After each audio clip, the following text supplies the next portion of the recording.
میں نے تعریفی نظروں سے اس کی طرف دیکھا، پھر کہا، خوب، معلوم ہوتا ہے کہ آپ وہ تمام اصطلاحیں مردوں کے بارے میں استعمال کرنا چاہتی ہیں جو مرد عورتوں کے بارے میں استعمال کرتے رہے ہیں۔ اس اعتبار سے مردوں کی بالادستی کا خاتمہ واقعی نزدیک ہے۔ بہرکیف آپ کے شوہر کا نام اور موجودہ پتہ کیا ہے؟ نام اس کا شجاعت علی ہے، لیکن وہ فقط نام کا شجاعت ہے، اندر سے ککڑوں کو ہے، یعنی انتہائی بزدل ہے، کسی سے آنکھیں ملا کر بات نہیں کر سکتا۔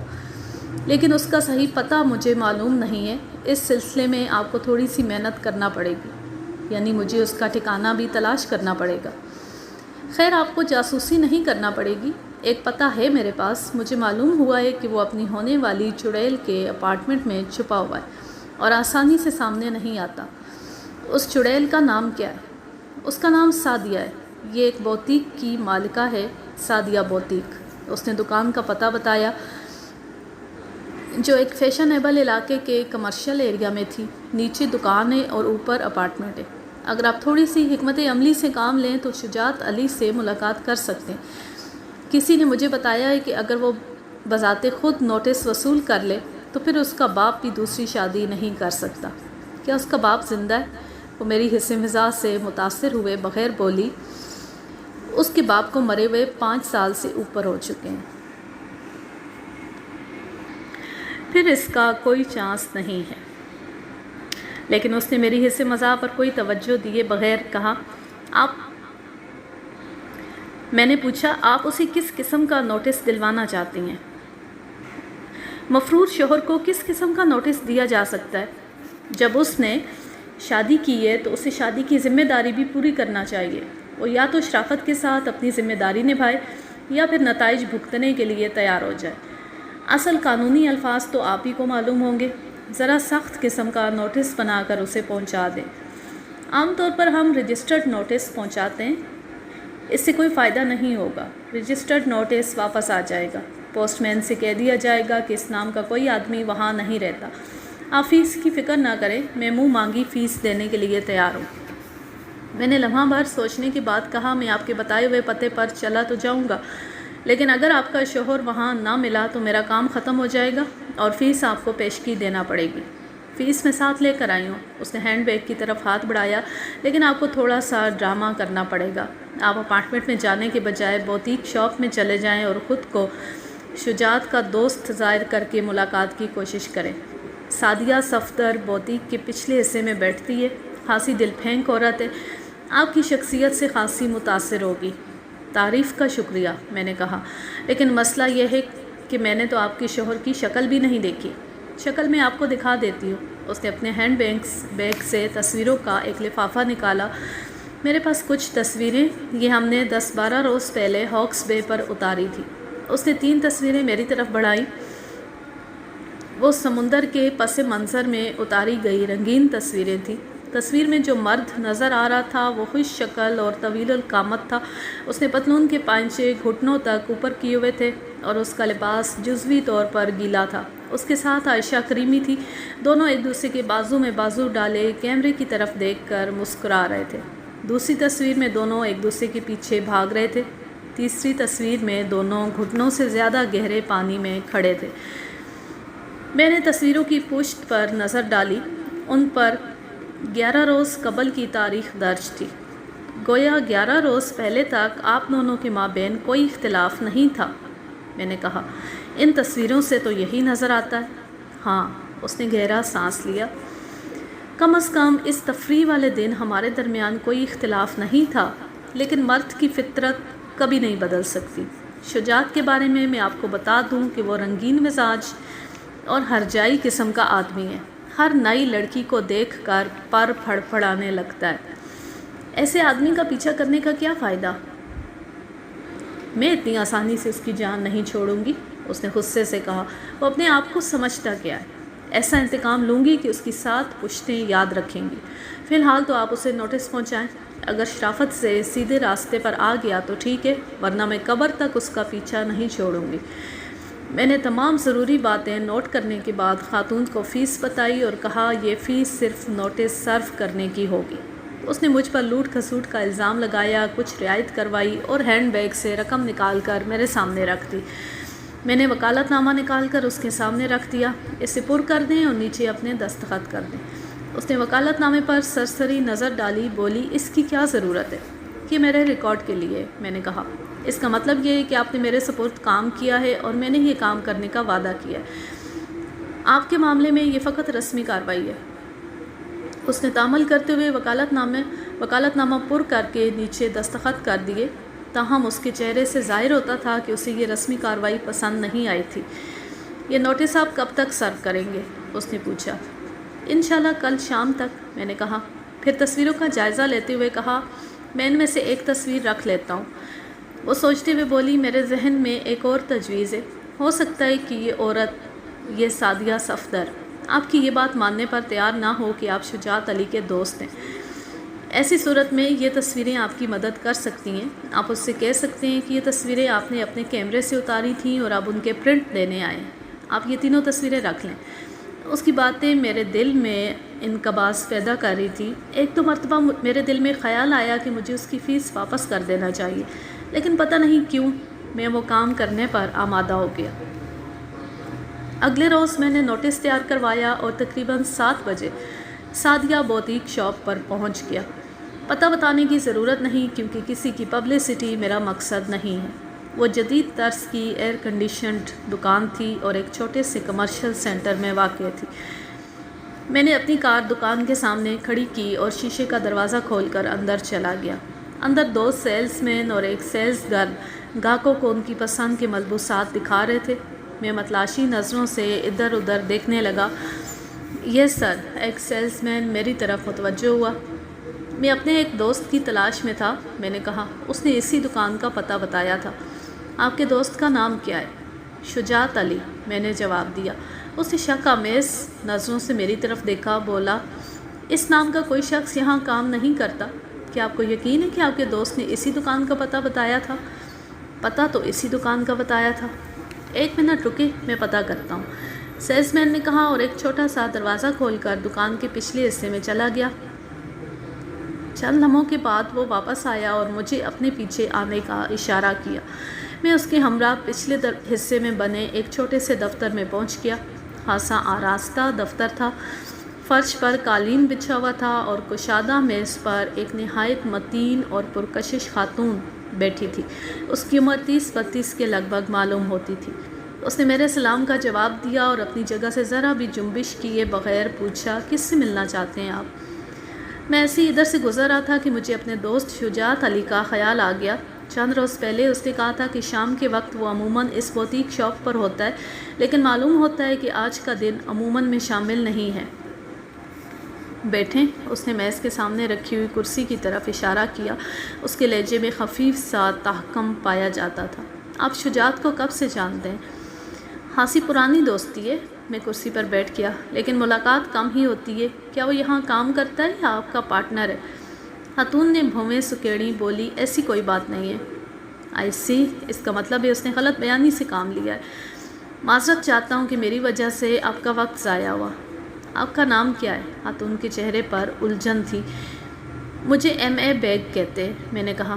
دراصل 10-12 روز قبل ہم ہاکس بے گئے تھے۔ میں نے شجاعت علی کی چند تصویریں اتاری تھی۔ اس نے کہا تھا کہ میں کسی روز ادھر سے گزرتے ہوئے یہ تصویریں اسے دے جاؤں۔ تصویریں؟ خاتون کی الجھن گہری ہو گئی۔ کیا میں وہ تصویریں دیکھ سکتی ہوں؟ پتہ نہیں ضابطہ اخلاق ایسا کرنے کی اجازت دیتا ہے یا نہیں۔ میں نے تصویروں کا لفافہ جیب سے نکال کر اس کے سامنے رکھ دیا، مگر یہ کوئی ایسی خفیہ چیز بھی نہیں ہے۔ تصویریں دیکھ کر اس نے مزید بھویں سکیڑیں اور اس کے چہرے پر برہمی نمودار ہو گئی۔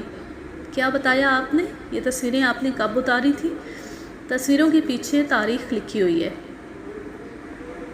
اس نے ایک تصویر کی پشت پر نظر ڈالی اور بولی، تو یہ ہے آپ کا دوست جس سے آپ ملنا چاہتے ہیں۔ اس کا لہجہ طنزیہ تھا۔ اور آپ کے خیال میں یہ کوئی خفیہ چیز نہیں ہے؟ میں آپ کو بتانا بھول گیا، عائشہ کریمی نے مجھے تاکید کی تھی کہ میں وہ تصویریں کسی اور کو نہ دوں، لہٰذا میں نے خاتون کے ہاتھ سے وہ تصویریں واپس لے کر جیب میں رکھ لیں۔ محترمہ، میں آپ کے طنزیہ لہجے کا مطلب نہیں سمجھ سکا۔ میرا خیال ہے کہ آپ نے ابھی تک اپنا تعارف بھی نہیں کرایا۔ میں شجاعت علی سے ملنے آیا تھا، مگر آپ نے ابھی تک اس کے بارے میں کچھ نہیں بتایا، اس لیے میں آپ سے اجازت چاہوں گا۔ لائیے یہ تصویریں مجھے دے دیجیے، اس نے ہاتھ پھیلایا۔ میں شجاعت کو دے دوں گی۔ سوری، میں نے اٹھتے ہوئے کہا، میں آپ کو تصویریں نہیں دے سکتا۔ اگر آپ کو زحمت نہ ہو تو شجاعت کا اتا پتہ بتا دیں، میں اس سے ملنا بھی چاہتا ہوں۔ آپ کا دعویٰ ہے کہ شجاعت سے آپ کی پرانی دوستی ہے، لیکن تعجب یہ ہے کہ آپ کو اس کا پتہ تک معلوم نہیں ہے۔ میں جواب دیے بغیر دروازے کی طرف بڑھا۔ ایک منٹ، اس نے پیچھے سے آواز لگائی، آپ سٹور میں جا کر انتظار کریں، میں شجاعت کا پتہ کرتی ہوں۔ میں سٹور میں جا کر ایک کاؤنٹر کے ساتھ لگ کر کھڑا ہو گیا۔ ایک سیلز مین اپنا کام چھوڑ کر اندر چلا گیا۔ میں نے اندازہ لگایا کہ خاتون نے اسے گھنٹی بجا کر طلب کیا تھا۔ چند لمحوں کے بعد وہ واپس آیا اور دوسرے سیلز مین سے کچھ بات کی۔ اس نے کن اکھیوں سے میری طرف دیکھا، اثبات میں سر ہلایا اور عجلت میں پچھلی طرف چلا گیا۔ ان کی حرکات و سکنات مشکوک قسم کی تھی۔ پہلا سیلز مین واپس آیا اور بولا، آئیے میرے ساتھ، میں آپ کو شجاعت صاحب کے پاس لے چلتا ہوں۔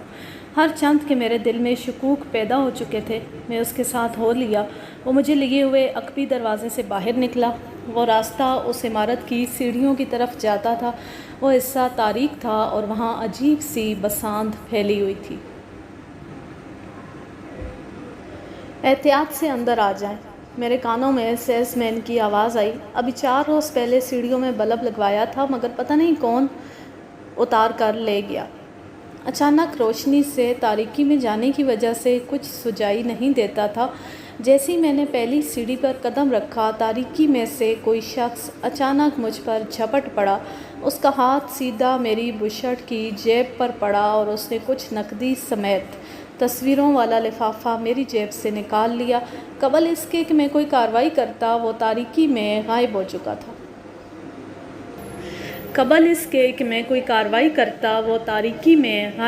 تھا۔ اتفاق سے ایک تصویر نیچے گر گئی تھی۔ میں نے اسے اٹھا کر جیب میں رکھ لیا۔ کیا ہوا؟ سیلز مین نے پوچھا۔ کیا ہوا صاحب؟ کچھ نہیں، میں نے سنبھلتے ہوئے کہا، تمہارا ساتھی میری جیب سے چند تصویریں اور کچھ نقدی نکال کر لے گیا ہے۔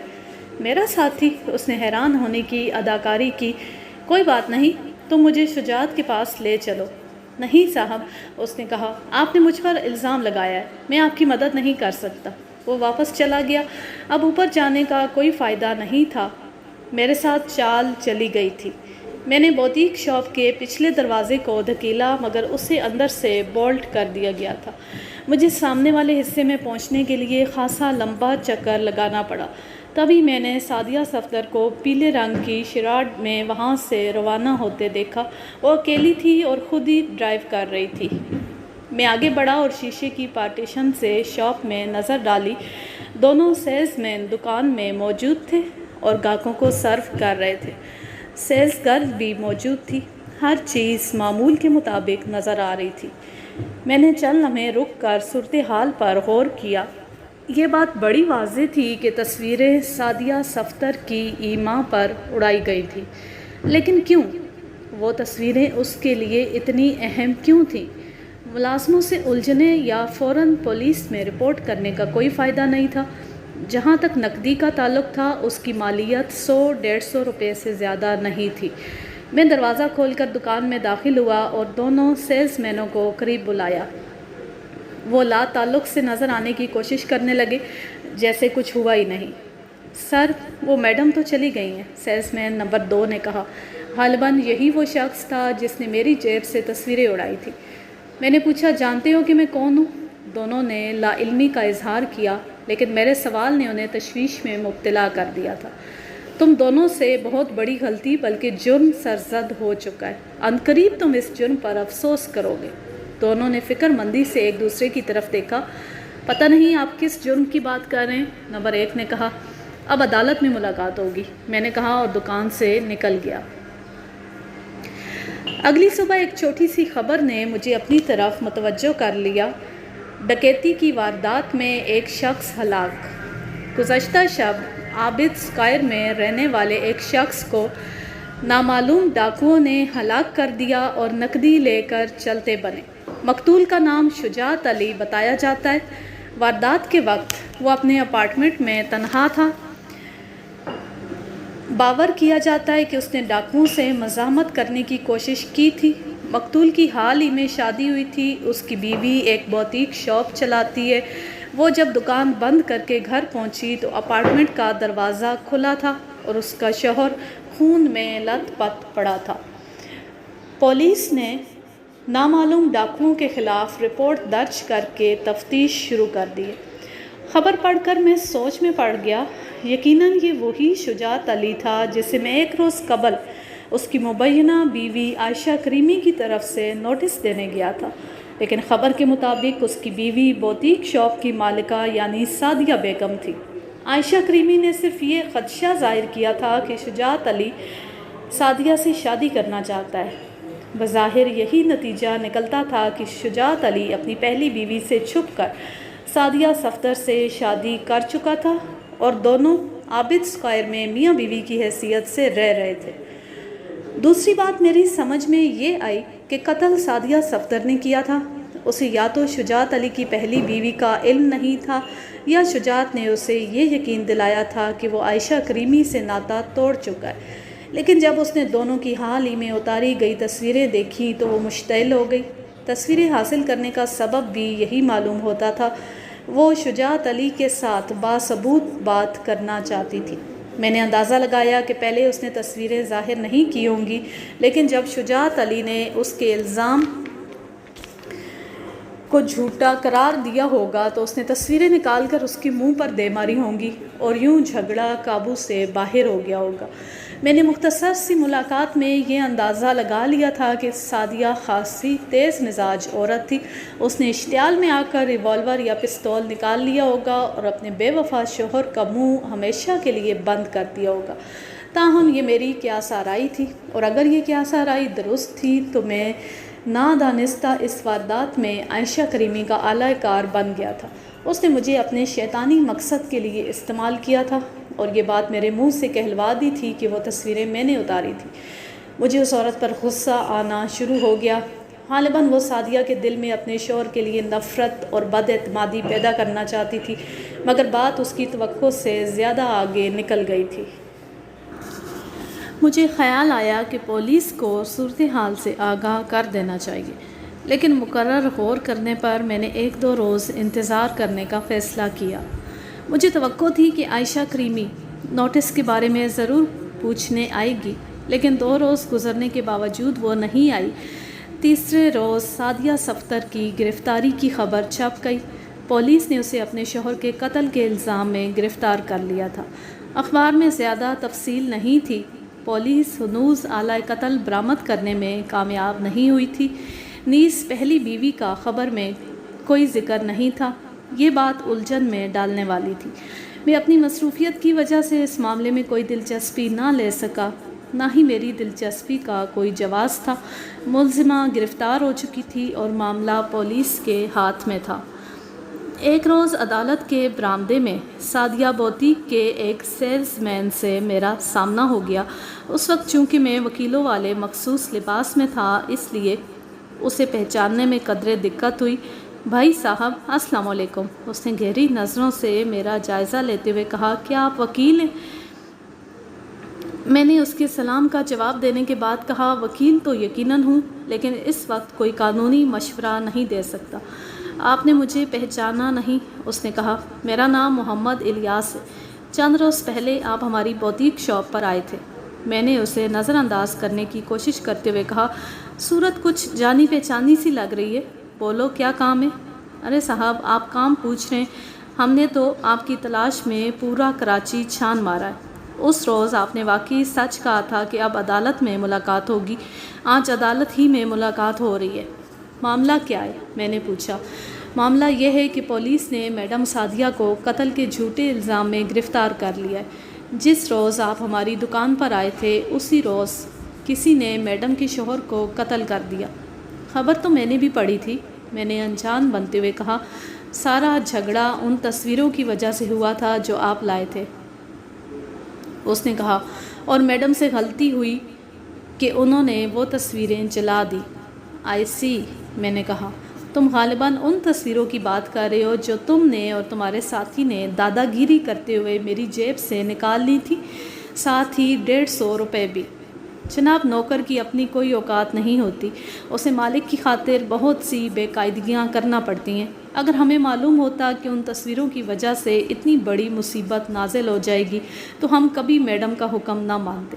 آپ فکر نہ کریں، ہم آپ کے 150 روپے ماہ جرمانہ آپ کو واپس کر دیں گے۔ اس وقت ہمیں آپ کی مدد کی بہت سخت ضرورت ہے۔ جیسا کہ میں نے آپ کو بتایا ہے، میڈم نے بدحواسی میں دونوں تصویریں جلا دی۔ اب وہ پچھتا رہی ہیں۔ دراصل ہمیں اس عورت کی تلاش ہے جو تصویر میں شجاعت صاحب کے ساتھ تھی۔ عورت؟ میں نے حیرانی سے کہا، شاید تمہیں معلوم نہیں، وہ شجاعت صاحب کی پہلی بیوی ہے۔ پہلی بیوی؟ ہم نے تو ایسی کوئی بات نہیں سنی۔ بعض باتیں ایسی ہوتی ہیں جو بہت تاخیر سے علم میں آتی ہیں۔ یہ بتاؤ، میڈم کی ضمانت ہوئی ہے یا نہیں؟ اس نے نفی میں سر ہلایا، بولا، ہمارا وکیل بہت پھسا ہے، وہ جج کے سامنے بات ہی نہیں کر سکتا۔ میڈم نے مجھے دوسرا وکیل دیکھنے کے لیے کہا ہے۔ وہ قدرے چونک کر بولا، وکیل تو آپ بھی ہیں، میرا خیال ہے کہ آپ مناسب رہیں گے۔ مسئلہ یہ ہے کہ میں تسلی کے بغیر کیس ہاتھ میں نہیں لیتا۔ تسلی؟ کس قسم کی تسلی؟ اس نے پوچھا۔ فیس کی تسلی یا ملزم کی بے گناہی کی تسلی؟ تمہاری دوسری بات زیادہ ٹھیک ہے وکیل صاحب، میں آپ کو یقین دلاتا ہوں کہ میڈم بالکل بے گناہ ہیں۔ یا تو کسی کو غلط فہمی ہوئی ہے اور یا کسی نے شرارت کی ہے۔ آپ بڑی خوشی سے کیس کے بارے میں تسلی کر لیں۔ آپ ایسا کریں کہ میڈم سے بات کر لیں، آج ان کی پیشی ہے، وہ آنے ہی والی ہوں گی۔ آپ کی وجہ سے اس عورت کا بھید بھی کھل جائے گا۔ اس کے اصرار پر میں نے میڈم سعدیہ سے ملنے پر آمادگی ظاہر کر دی اور اس کی عدالت کا نمبر نوٹ کر لیا۔ جب میں متعلقہ عدالت میں پہنچا، اس وقت شجاعت علی قتل کیس کی سماعت ہو رہی تھی۔ وکیل صفائی ملزمہ کی درخواست ضمانت کے سلسلے میں دلائل دے رہا تھا، لیکن جیسا کہ الیاس نے کہا تھا، وہ خاصا ڈھیلا آدمی تھا۔ دلائل تو اچھے دے رہا تھا، لیکن بقول شخص سے انداز بیان شوخ نہیں تھا۔ وہ عدالت کو متاثر کرنے میں کامیاب نہیں رہا تھا۔ عدالت نے درخواست ضمانت مسترد کر دی اور ملزمہ کا 7 دن کا مزید عدالتی ریمانڈ دے دیا۔ الیاس نے پولیس کے تعاون سے میری اور سعدیہ کی ملاقات کا انتظام کرا دیا۔ ہم ایک نسبتاً الگ تھلگ گوشے میں جا ٹھہرے۔ لیڈی کانسٹیبل اور ایس آئی 5 قدم پیچھے ہٹ گئے۔ الیاس نے میرا تعارف کرایا اور سعدیہ بیگم سے کہا کہ اس نے کیس میرے سپرد کرنے کا فیصلہ کیا ہے۔ سعدیہ بیگم خاصی پریشان نظر آ رہی تھی۔ اس نے مجھے دیکھ کر معمولی سے تعجب کا اظہار کیا۔ دراصل جو انسان ایک بڑی مصیبت میں مبتلا ہو، وہ اس قسم کے جذبات کا اظہار کرنے کے قابل نہیں رہتا۔ بیگ صاحب، یہ ساری مصیبت آپ کی وجہ سے آئی ہے، سعدیہ بیگم نے کہا۔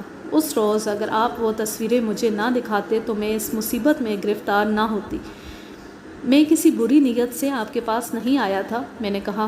اگر مجھے معلوم ہوتا کہ شجاعت حسین آپ کے شوہر ہیں تو میں وہ تصویریں آپ کو نہ دکھاتا۔ دراصل میں اپنی ایک موکلہ کی طرف سے نوٹس دینے آیا تھا اور میرا خیال ہے کہ آپ اس عورت کو نہیں جانتی، وہ شجاعت علی کی پہلی بیوی ہونے کی دعوے دار ہے۔ شجاعت علی کی پہلی بیوی کوئی نہیں ہے، سعدیہ بیگم نے کہا۔ میں اس کی واحد بیوی ہوں۔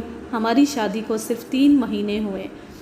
ہو سکتا ہے کہ شجاعت علی نے آپسی کے بات چھپائی ہو، اور یہ بھی ہو سکتا ہے کہ عائشہ کریمی نے غلط بیانی سے کام لیا ہو۔ عائشہ کریمی؟ یہ وہ عورت ہے جو تصویروں میں شجاعت علی کے ساتھ تھی۔ یہ تصویریں اسی نے مجھے دی تھی۔